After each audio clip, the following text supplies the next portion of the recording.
So here we go. We're going to do a quick turntable of this amazing thing right here. It is what they call Pampas grass. I'm sure I've said it incorrectly, but you guys know what I'm talking about. It is for home decor, and it is very cool with plumes, and plumes in French are leaves. No, they're not.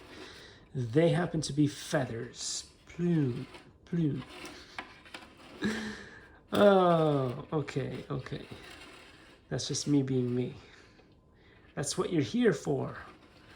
The ridiculous snark. Anyway, it's a great product. It seems to do exactly what it's supposed to right out of the box.